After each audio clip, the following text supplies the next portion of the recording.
મહિલા cell Ahmedabad city crime branch દ્વારા મહિલાઓની સુરક્ષા માટે ખાસ ડ્રાઇવની શરૂઆત અમદાવાદ ક્રાઇમ બ્રાન્ચની મહિલા સેલ દ્વારા શહેરના મહત્વના વિસ્તારોમાં વિશેષ 30 દિવસીય ડ્રાઇવ શરૂ કરવામાં આવી। રાત્રિના સમયે જાહેર ઉપદ્રવ અને ગેરશિસ્તભર્યા વર્તન પર રોક મૂકવા બાબતે આ ડ્રાઇવ કરવામાં આવી હતી। આ ડ્રાઇવથી મહિલા મુસાફરો, મુલાકાતીઓ અને નાગરિકોમાં સુરક્ષા, વિશ્વાસ અને આત્મવિશ્વાસ વધારવો થશે। મહિલા સેલ દ્વારા રાત્રિના ભારે ફૂટફોલ ધરાવતા વિસ્તારોમાં કડક દેખરેખ જળવાશે। SG highway, SP ring road, Sabarmati riverfront પર ખાસ નજર રખાશે। મહિલા સેલની ટીમો સર્વેલન્સ, પેટ્રોલિંગ અને તરત પ્રતિસાદ માટે ક્રાઇમ બ્રાન્ચની વધારાની ટીમો કાર્યરત રહેશે। અમદાવાદ ક્રાઇમ બ્રાન્ચ દ્વારા નાગરિકોને અપીલ કરવામાં આવી, શહેરીજનો આ ડ્રાઇવમાં સહકાર આપે અને કોઈપણ પ્રકારની હેરાનગતિ, ઉપદ્રવ કે શંકાસ્પદ પ્રવૃત્તિ જણાય તો તરત જ નજીકના પોલીસ હેલ્પલાઇન કે કંટ્રોલ રૂમમાં જાણ કરે। હિતેશ ઠક્કર, અમદાવાદ। ક્રાઇમ કઈ રીતે કામ કરે છે, આખું આયોજન કઈ રીતનું છે અને મુખ્ય ઉદ્દેશ શું છે? અમદાવાદ શહેરમાં મહિલાઓની સુરક્ષાને વધુ મજબૂત બનાવવા માટે અમદાવાદ શહેર ક્રાઇમ બ્રાન્ચ દ્વારા આગામી 30 દિવસ માટે એક વિમેન્સ સેફટી માટે ડ્રાઈવનું આયોજન કરવામાં આવેલ છે અને આ ડ્રાઈવના મુખ્ય ઉદ્દેશ છે કે જે અમદાવાદ શહેરમાં જાહેર જગ્યાઓ છે,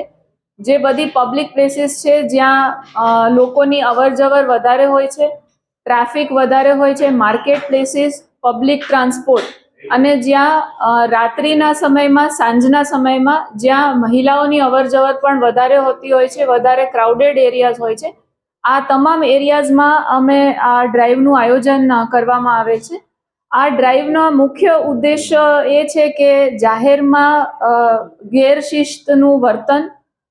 કોઈ પણ જાતની પબ્લિક ન્યુસન્સ કે ઉપદ્રવ જે કરતા હોય છે એવા અસામાજિક તત્વોને ટાર્ગેટ કરવામાં આવશે અને મહિલા મુસાફરો હોય, જે નાગરિકો હોય, ફેમિલી સાથે બહાર નીકળ્યા હોય, જાહેર જનતાના સભ્યો છે અને મહિલાઓ છે જે ઓફિસમાંથી રિટર્ન કરતા હોય, લેટ નાઇટ ઘરે જતા હોય કે ગમે ત્યાં બહાર શોપિંગ માટે નીકળ્યા હોય, તો આ લોકોને એક safe and secure environment provide કરવા માટે અમારી ક્રાઇમ બ્રાન્ચની ટીમ તેમજ સ્થાનિક પોલીસ સ્ટેશન્સની ટીમો અને મહિલા પોલીસ સ્ટેશન પૂર્વ, પશ્ચિમ અને IUCAWની એમ કરીને મહિલા સેલની ટીમો પણ આ મિક્સ્ડ ટીમ્સ ભેગી થઈને પેટ્રોલિંગ કરશે અને જ્યાં પણ આ પ્રકારના પબ્લિક ન્યુસન્સ ધ્યાન પર આવશે તો આમના વિરુદ્ધ કાયદેસરની કાર્યવાહી કરવામાં આવશે। જે કેસીસ આમાં આઈડેન્ટિફાઈ કર્યા છે, જે અગાઉ પણ ટીમ્સ અને મહિલા સેલની ટીમ્સે એપ્રોક્સિમેટલી 20 જેટલા કેસીસ GP એક્ટ 110, 117 અંતર્ગત દાખલ કર્યા છે અને આ ઉપરાંત ભારતીય ન્યાય સંહિતાના સેક્શન 270 અંતર્ગત પણ પબ્લિક ન્યુસન્સના કેસીસ આમાં કરવામાં આવશે। જ્યાં જ્યાં બેગિંગના પણ ધ્યાન પર આવશે કે અનનેસેસરી ટ્રાફિકમાં કોઈ પણ પ્રકારની હિન્ડ્રન્સ કે ઓબ્સ્ટ્રક્શન ક્રિએટ કરતા એવા તત્વો પણ મળી આવશે તો એમના અગેન્સ્ટમાં જુવેનાઇલ જસ્ટિસ એક્ટની કલમ અંતર્ગત પણ ગુના દાખલ કરવામાં આવશે।